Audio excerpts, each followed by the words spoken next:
The sky above burned with shades of amber and red. Smoke rose from 1,000 fires across the battlefield below.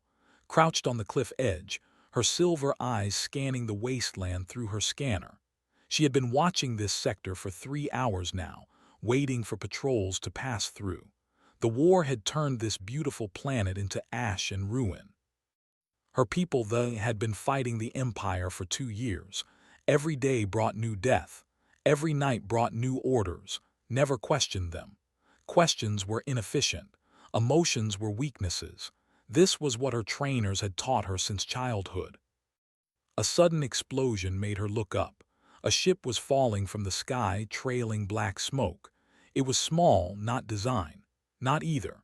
The ship crashed into the valley below with a terrible sound of breaking metal, adjusted her scanner to see better. The wreckage shifted. Someone was alive inside. A figure emerged from the smoke, stumbling but moving with purpose, zoomed in on the survivor. He was wearing armor she had never seen before. The design was simple, almost primitive. Then she saw the symbol on his shoulder. Human. Had heard about humans. They were new to the Galactic Wars. Her commanders said they were weak, soft. Their technology was decades behind everyone else. They had only joined the Alliance 3 months ago. Most soldiers thought humans would run at the first sign of real battle. The human soldier below was checking his weapons. He moved carefully, looking around the crash site. Noticed he was injured. His left arm hung strangely and dark blood stained his side. He should have been calling for help. Instead, he was gathering supplies from the wreckage. A warning flashed on scanner. Patrol approaching from the east. 5 soldiers fully armed. They would reach the crash site in 2 minutes. The human would die. Told herself this was not her concern. Humans were allies in name only.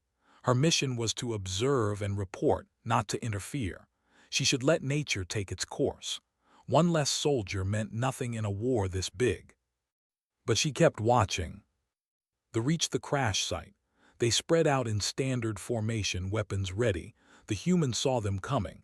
Instead of running or surrendering, he smiled. Actually smiled. Hearts beat faster. Why would someone smile at death? The first soldier stepped into the wreckage. An explosion threw him backward. A trap. The human had set a trap in the 90 seconds since the crash. The other opened fire, but the human was already moving. He used the wreckage as cover, shooting from angles that made no tactical sense. Watched in confusion, the human fought wrong. He broke every rule of proper combat. He wasted ammunition on suppressing fire. He moved when he should have held position. He took risks that should have killed him 3 times over. But it was working. 2 more fell.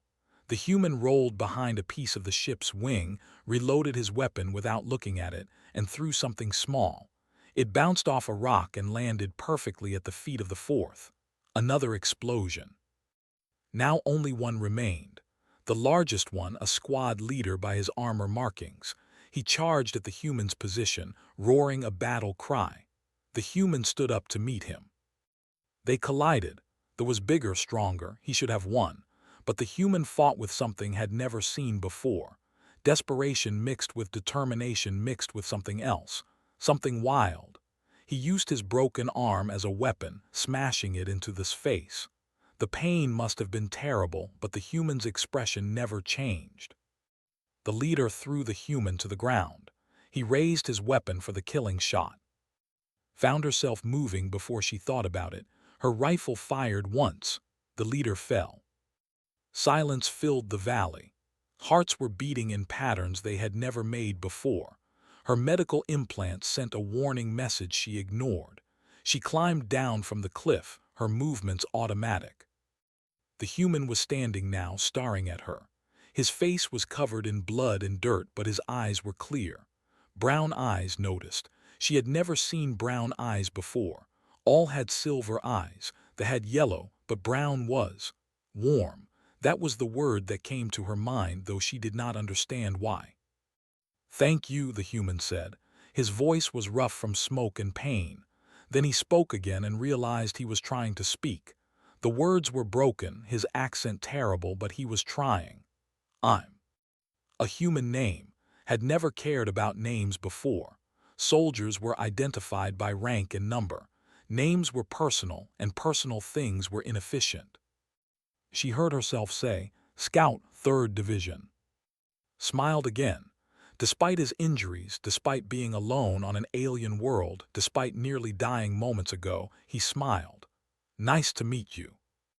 This was wrong, knew it was wrong. She should report the crash. She should call for extraction. She should leave this human and return to her mission. But her legs would not move. Her hearts kept beating in those strange new patterns. You are injured, said. Her voice sounded different to her own ears, less mechanical, badly. I've had worse, said. He was lying. Scanner showed severe internal damage, but he was still standing, still smiling. Is there somewhere safe nearby? My beacon is broken. Safe? There was nowhere safe on. The war had consumed everything. But found herself calculating routes, analyzing shelter options, planning a path through enemy territory. The old city, she said, 15 kilometers north. We can reach it before dark. We looked at her curiously. Training screamed at her to reconsider. She was abandoning her post, disobeying protocol, acting on impulse, which was the greatest sin a soldier could commit. Her commanders would be furious. She might face discipline, even discharge. But when she looked at those brown eyes, something in her double hearts shifted, changed, became something new. Yes, said firmly, we. Nodded. He started to walk, then stumbled, caught him before he fell. He was heavier than he looked, solid with muscle and bone, and warm. Body temperature ran cold, but humans were warm. Thank you, said again, for saving me. You didn't have to. No, agreed, I did not have to. Then why did you? It was a simple question. It deserved a simple answer, but found she had no answer at all. She had acted without thinking, without analyzing, without following procedure. She had acted on something her people had no word for. I do not know, she admitted. Laughed softly. The sound was strange but not unpleasant. Well, he said, I'm glad you did anyway. They started walking north together. Behind them, the bodies lay in the wreckage. Above them, the amber sky darkened toward night. Around them, the war continued its endless destruction. But between them, something small and fragile and completely new had begun to grow. Did not understand it. She could not name it. She only knew that her hearts would not stop beating in those strange, irregular patterns. The old city looked like a skeleton in the darkness. Broken towers reached toward the sky like broken bones. Led through collapsed streets, finding a building that still had 3 walls and most of a roof. It would have to be enough. Collapsed against the wall as soon as they were inside. His breathing was harsh and uneven. Activated a small light and opened her medical kit. She had basic supplies, nothing meant for human biology. This may not work, she said, examining his wounds. Your species is different. Try anyway, said through gritted teeth. Can't get much worse. Worked carefully, cleaning the wounds and applying seal gel. To her surprise, it worked. The human's biology was similar enough. She wrapped his ribs and set his arm in a temporary brace. Watched her hands the whole time, his brown eyes following every movement. You're good at this, he said. I have done it many times. War creates many wounded. Yes, voice went quiet. War does that. Sat back, checking her scanner for enemy patrols. The area was clear for now. She pulled out 2 ration bars from her pack and offered one too. He took it with his good hand. Thank you again. He looked at the bar with curiosity. What is it? Nutrition, protein, minerals, energy compounds. Bit into it and made a face. Tastes like cardboard. What is cardboard? Something we make on Earth, from trees. We use it for boxes. He took another bite anyway. We don't usually eat it though. Why would you create something you cannot eat? Laughed. The sound echoed in the empty building. That's a good question. Humans do a lot of things that don't make tactical sense. Thought about how he had fought the, yes, I have noticed. They ate in silence for a while. Outside, distant explosions rumbled like thunder. The war never slept, found herself watching Space. Humans were expressive in ways we're not. His face changed constantly, showing things had no names for. Why did you volunteer for this war? Asked suddenly. The question came out before she could stop it. Personal questions were inefficient. Looked surprised, then thoughtful. I have a sister, younger, her name is. She wanted to join the military too, but she's too young. I figured, if I went first, maybe I could help end this war before she was old enough to fight. You fight to protect one person. I fight to protect everyone, but yeah, mostly for her. Is that strange? Yes, paused. Do not form sibling bonds. We are raised in training centers. Individual family connections are considered inefficient.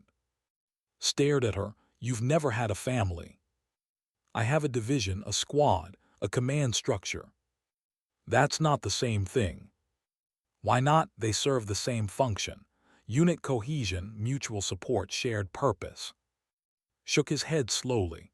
Family is more than that. It's about caring, about loving someone even when it's not efficient or logical, about wanting good things for them just because they exist. His heart did that strange beat pattern again.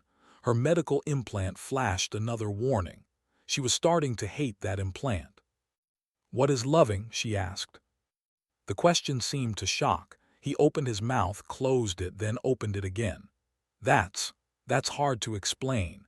Love is when someone becomes important to you, when their happiness matters as much as yours, when you do anything to keep them safe. That sounds inefficient. It is completely, smiled, but it's also the best thing we have. Did not understand, but she wanted to. That was new too, wanting things beyond orders and objectives. When had that started? Tell me about Earth, she said. His face changed again, became softer, warmer. Earth is beautiful. We have oceans, huge bodies of water that cover most of the planet, and forests where trees grow so tall you can't see the sky, mountains that touch the clouds, cities full of millions of people, all living and working together. It sounds crowded. It is, but it's home. Looked at the broken ceiling above them. We have music too. People create sounds with instruments, combining them in patterns that make you feel things. Happy, sad, excited, peaceful. Sounds create emotions. The best music does, yeah. What purpose does that serve? Laughed again. No purpose. That's the point. Humans do lots of things just because they're beautiful or fun or meaningful. We don't need a tactical reason. Tried to imagine living without tactical reasons. It seemed impossible, yet made it sound normal, natural, even desirable. What do you do for fun? Asked. The question confused her. We train, we study tactics, we improve our combat efficiency. No hobbies, no entertainment, no relaxation. Those things would interfere with readiness. Looked sad, actually sad. His face showed it clearly. That sounds lonely. Loneliness is inefficient. We are trained to eliminate it. Just because you're trained to eliminate something doesn't mean it goes away, said quietly. It just means you stop noticing it. Had no response to that. She checked her scanner again, still clear. They could rest here for a few hours before moving on, needed sleep to heal. You should rest, she said. What about you? I will keep watch. We could take turns. I can watch while you sleep. You are injured. Sleep is more efficient for your recovery. Smiled that strange smile again. Always thinking about efficiency. Don't you ever just do things because you want to? Want to? There were those words again. Was discovering she wanted many things lately. She wanted to understand smile. She wanted to know what music sounded like. She wanted to see these oceans he described. She wanted to know why her hearts beat so strangely when he looked at her. But wants were dangerous. Wants led to disappointment, to pain, to the emotional chaos her people had eliminated generations ago. No, lied, I do what is necessary. Studied her face for a long moment. I don't believe you. Why not? Because you saved me. That wasn't necessary. You're helping me now. That's not part of your orders. You're doing these things because some part of you wants to. His heart's hammered. Her implant sent an urgent message suggesting immediate sedation. She dismissed it angrily. I am a soldier, she said firmly. I follow protocols. You're a person, said just as firmly, and people are more than their training. Before could respond, her scanner screamed a warning. Multiple contacts approaching fast. Patrol a big one. At least 20 soldiers. We need to move, said standing quickly. Got to his feet slower but steady. Where? Deeper into the city. We can lose them in the ruins. They ran together through broken streets and collapsed buildings. Behind them, heard voices calling out coordinates. They were being hunted. She pulled into a narrow gap between two fallen walls. They pressed against the stone, breathing hard. The patrol passed within meters of their hiding spot. In the darkness, hand found hers. He squeezed once, a gesture did not understand but somehow appreciated. His hand was warm, steady, real. Her heart's beat faster, not from fear, not from exertion, from something else entirely. They moved on, and stayed hidden, hands still connected, while the war raged around them. And in that moment realized something terrifying. She did not want to let go. Not now, maybe not ever. And that realization changed everything. Morning light filtered through the broken ceiling. Had not slept. She had spent the night watching rest, listening to his steady breathing, feeling confused by her own thoughts. Her scanner showed a clear path north to the forward base. She should wake him. They should move. Instead, she sat and watched him sleep. His eyes opened suddenly. He did not panic or reach for weapons. He simply looked at her and smiled. Morning, you didn't sleep, did you? Sleep was inefficient. One of us needed to maintain watch. You need rest too. The way he said her name made her heart's beat faster again. She was getting tired of her medical implant's constant warnings. I will rest when we reach the base, she said. We should move now. They gathered their supplies and started north. The journey would take 3 days through dangerous territory. Calculated the risks constantly, planning alternate routes, marking potential threats. Walked beside her, quieter than yesterday but still present in a way that filled the silence. On the second day, they stopped near a dried riverbed to rest. Sat on a large rock, looking at the dead landscape around them. This planet was beautiful once, wasn't it? He asked. Nodded. Before the war, there were forests here, water, life. Will it ever be beautiful again? I do not know. War changes everything. Looked at her, even you. The question caught her off guard. What do you mean? You're different than you were 2 days ago. You ask more questions now. You seem more, I don't know, present. Wanted to deny it, but lying seemed wrong somehow. I have been noticing things, feeling things. My medical implant says I am malfunctioning. You're not malfunctioning. You're just being alive. Define life as physical function. Heart beating, lungs breathing, brain processing. Humans define it differently. Life isn't just existing. It's experiencing, feeling, connecting with others. That sounds complicated. It is, but it's worth it.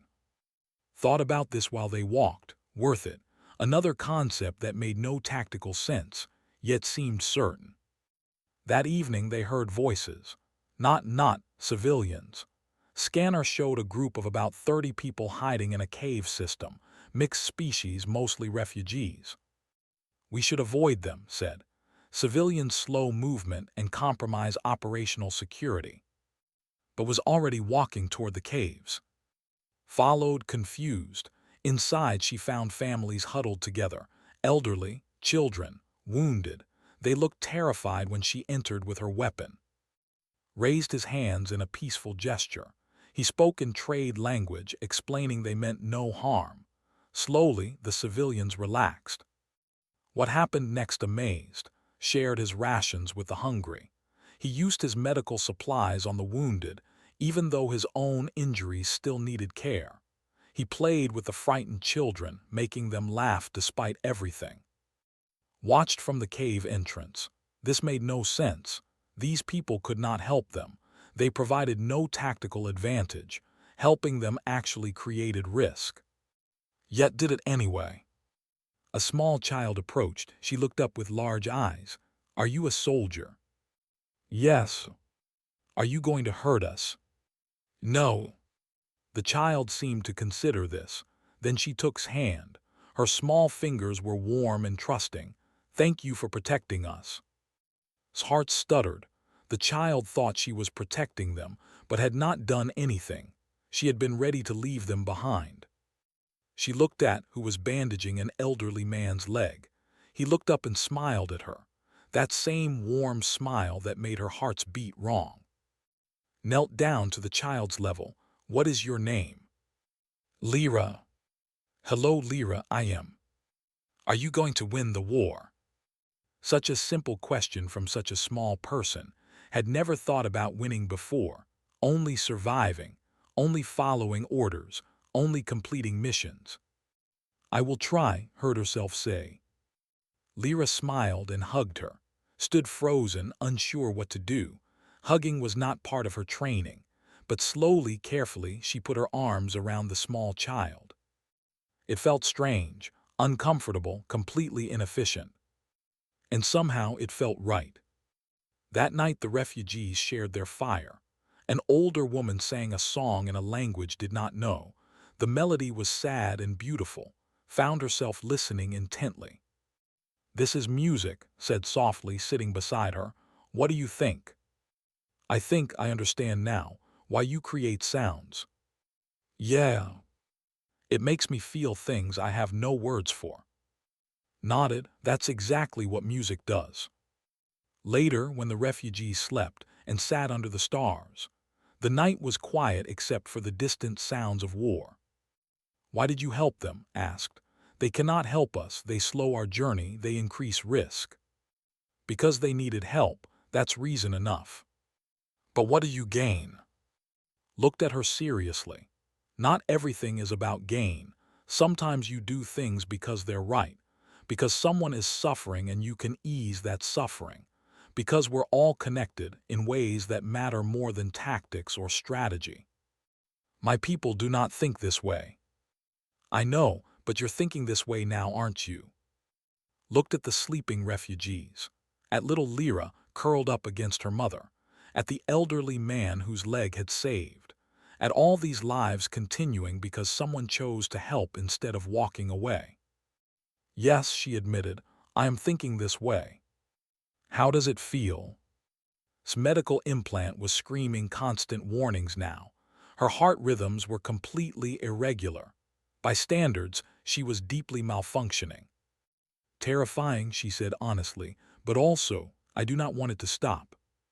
Took her hand again, the same gesture from the hiding place, warm, steady, connecting them. "You asked me what loving means," he said quietly. "It means caring about someone so much that their existence makes yours better. It means wanting to protect them, help them, be near them. It means their happiness becomes part of your happiness." His heart's hammered. "Why are you telling me this?" Looked at her with those brown eyes. "Because I think you're starting to understand, and I think you're brave enough to let yourself feel it." The next morning they said goodbye to the refugees. Little Lyra hugged again.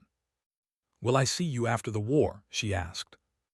"I do not know," said truthfully, "but I hope so." Hope, another new word, another inefficient concept, another thing that made her heart's beat in impossible patterns. As they walked away, realized she had changed. The soldier who saved 3 days ago would never have stopped for refugees, would never have comforted a child, would never have felt hope. But she was not that soldier anymore. She looked at walking beside her, and suddenly she understood what he had been trying to tell her. She was learning to be alive. And it was terrifying and wonderful and completely worth it. Her medical implant sent another urgent warning. This time disabled it completely. She did not need it anymore. Her hearts would beat however they wanted, in whatever strange, irregular, impossible patterns they chose. Because for the first time in her life, those patterns felt right. They walked toward the base together, two soldiers from different worlds, connected by something neither could fully explain, but both were beginning to understand. And ahead of them the war continued, but between them something stronger than war was growing. They were half a kilometer from the base when the ambush happened. Soldiers poured from hidden positions. 20, maybe 30 of them, fired immediately, dropping two, took cover behind a boulder and returned fire, but there were too many. "Run," shouted, "get to your base." "Not without you." A blast hit Nir's position, throwing her sideways. Her vision blurred. When it cleared, she saw soldiers surrounding. He fought hard, taking down 3 more, but a weapon struck the back of his head. He fell. "No!" screamed. The word ripped from her throat, raw and desperate.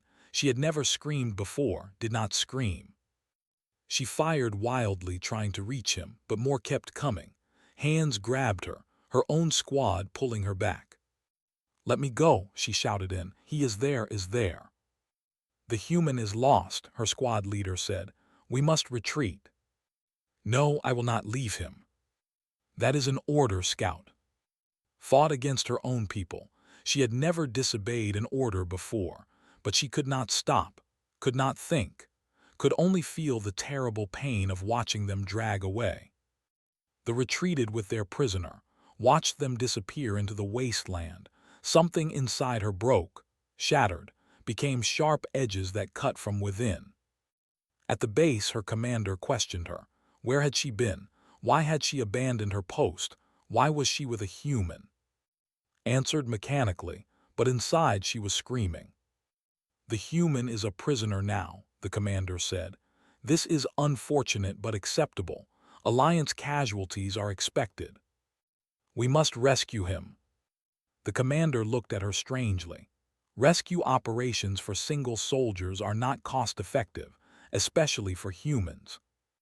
"He saved refugees. He fought beside me. He is valuable." "He is one soldier. The war is bigger than one life." His hearts beat so hard she thought they might explode. "Then I request permission to attempt rescue." "You are needed here. Forget the human."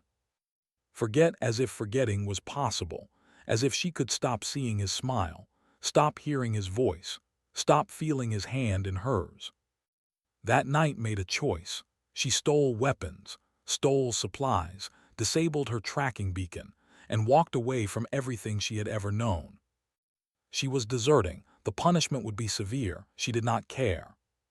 The prison facility was 15 kilometers east, knew its layout from intelligence reports, heavily guarded, designed to hold valuable prisoners for interrogation. She moved through the darkness like a shadow. Her training made her efficient, but something else made her desperate. That desperation gave her strength she did not know she possessed. Guards fell to her silent blade. Security systems failed to her hacking. She moved deeper into the facility, following the sounds of pain. In the interrogation level, she found him. Was chained to a wall, his face was bruised and bleeding. Burns covered his arms, but his eyes were open, alive. He whispered, "No, you should not be here."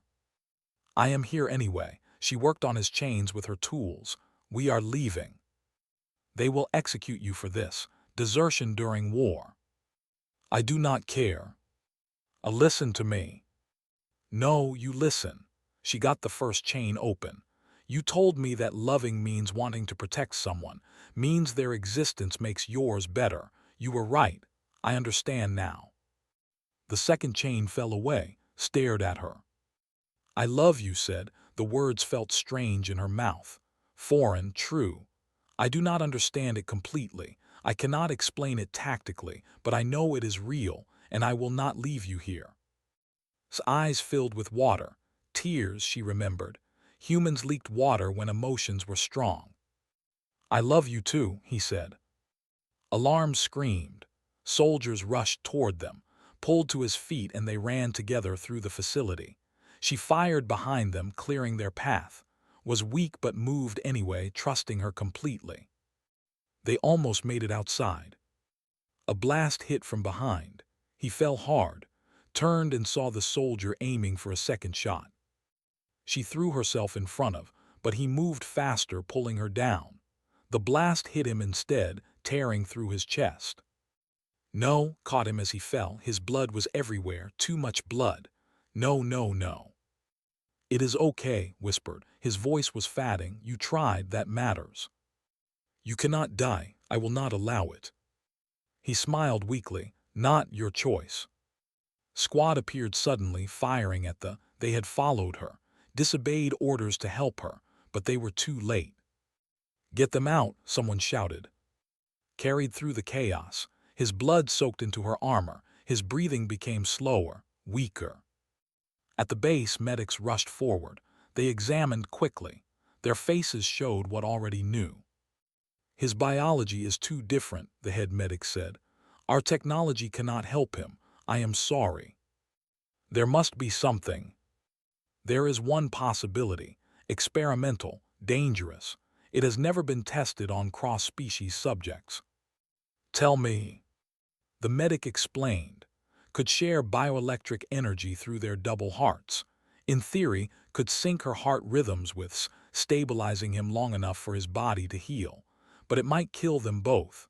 The energy transfer could stop both hearts permanently." "Do it," said immediately. "You could die." "Then I die, but I will not watch him die alone."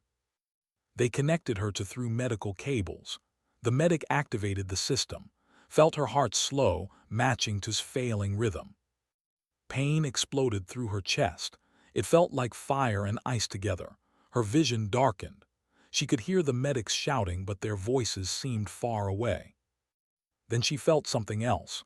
His presence, not physical, something deeper. She could feel his pain, his fear, his determination to survive. And his love, clear and strong, flowing through the connection between them. Poured her own energy into him, everything she had, everything she was. She thought about his smile, his kindness to the refugees, his hand holding hers, his words about family and music and hope. She thought about a future, after the war, where they could exist together without fighting, where she could learn to be fully alive, where they could be something more than soldiers. She wanted that future, desperately. Her heart beat harder, stronger, and slowly, impossibly, his heart began to beat with hers, not the same rhythm, something new, something that was both of them together. The medic gasped. "It is working, the connection is stabilizing." Opened her eyes, was looking at her, his chest still bleeding, but his eyes were clear. "You saved me," he whispered, "again." "You saved me first," said. "You taught me to be alive." The medic worked quickly, sealing wounds while the connection held. Hours passed. The energy transfer continued, felt weak but would not stop, would not let go. Finally, the medic disconnected the cables. "It is done. He will survive." Collapsed, but she was smiling, would live. That was all that mattered. She felt his hand find hers. Even disconnected from the machines, she could still feel his heartbeat. Somehow, the connection remained. "What did we do?" asked weakly. "We survived," said, "together." And in that moment, despite the war, despite everything, that felt like victory. Recovery took 2 weeks, healed faster than the medics expected, stayed by his side the entire time, ignoring orders to report to her commander. She knew punishment was coming. She did not care. The strange connection between them remained. Could feel his heart beat like an echo of her own. When he was in pain, her hearts beat faster. When he rested peacefully, hers slowed to match. The medics called it unprecedented, impossible, fascinating. Called it right. On the 15th day, High Command arrived. 3 senior officers, their faces expressionless as always. They stood at the foot of his bed. "Scout," the lead officer said, "you are charged with desertion, theft of military property, unauthorized combat operations, and emotional compromise. These charges carry severe penalties." "I understand," said calmly. "The Human Alliance has requested your release into their custody. They claim you saved one of their soldiers at great personal risk." "I did." "This behavior is unacceptable for military personnel. Emotions cloud judgment. They create tactical weaknesses." Looked at, he was watching her with those brown eyes, waiting. "Permission to speak freely?" she asked. The officer looked surprised but nodded. "You are wrong," said clearly. "Emotions do not create weakness, they create purpose. I have spent my life following orders without understanding why. I was efficient but empty. Then I met. He showed me what we are fighting for, not territory, not resources, people, lives, futures. This is the emotional compromise we warned against. No, this is being alive. You taught me that life is breathing and heart beating and brain functioning, but taught me that real life is more. It is caring, connecting, choosing to help others even when it is inefficient." The officers looked at each other. Their expressions did not change but saw something in their eyes. Uncertainty, maybe. "The Alliance wants to study your condition," the lead officer said. "The bioelectric connection between species has never occurred before. You would be valuable for research." "I am not research material. I am a person." "Do not use such terms. We are soldiers, tools, functions." "Then maybe that is what needs to change." The words hung in the air, could hear other soldiers in the medical wing. Some had stopped what they were doing to listen. She had their attention now. "I was taught that emotions are malfunction," continued. "But emotions are what make us choose to fight instead of surrendering. They are what make us protect civilians instead of leaving them. They are what give meaning to survival. Without them, we are just machines." One of the other officers spoke. "If we allow emotional behavior, military effectiveness will decrease."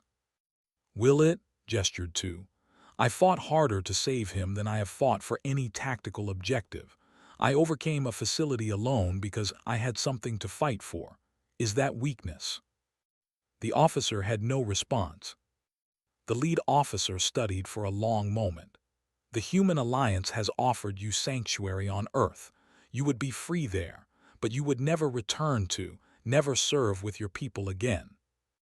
His heart ached at the thought. Despite everything was her home. Her people were her people. But when she looked at, she knew her answer. "I accept," she said. "Scout. My name is just now, not Scout, not soldier, just." The officers left, but before they did, the youngest one paused at the door. She was barely older than, with silver eyes that seemed less cold than usual. "Your hearts beat wrong," she said quietly, "but maybe we are the ones who need to change." Then she was gone. News of Story spread quickly. Among them, some called her a traitor, but others, especially the younger soldiers, began asking questions. Why did they suppress emotions? What were they really fighting for? Was efficiency worth the cost of being alive? The high command tried to contain it, but ideas, once planted, grew like seeds. Among humans became a symbol, proof that connection could bridge any gap, that love could exist even between different species, that war did not have to destroy everything good. 3 weeks after the rescue, the war reached a turning point, and human forces, working together with new understanding, executed a joint operation that broke the siege. It was not the end of the war, but it was the beginning of the end. The commanders attributed it to improved tactics, but the soldiers knew the truth. They fought harder because they knew what they were fighting for. They protected each other because they had learned to care. On the day before left for Earth, she stood before a gathering of soldiers. They had asked her to speak. She had agreed. "I was taught that emotions were weakness," she began. Her voice was steady, strong. "I was taught to eliminate fear, to reject love, to suppress everything that made me feel, and I obeyed. I became an efficient soldier, an empty tool. She looked at the faces watching her. Some were expressionless, but some showed small signs: curiosity, confusion, hope. Then I saved a human soldier named, not because of orders, not for tactical advantage, because something inside me said it was right, and that choice changed everything. Placed her hand over her heart's. I have felt fear, real fear, fear of losing someone I care about, and that fear taught me courage, because you cannot be brave without first being afraid. I have felt loss, the pain of watching someone hurt, and that pain taught me the value of every life, that each person matters, that we are not just numbers in a war. I have felt love, and love taught me why we fight, not for territory or victory, but for each other, for the chance to build something better, for futures where people can choose to be alive instead of just functioning. The silence was complete, could hear her own heart's beating, and she could feel steady and strong even though he was in another building. You can call me a traitor, said.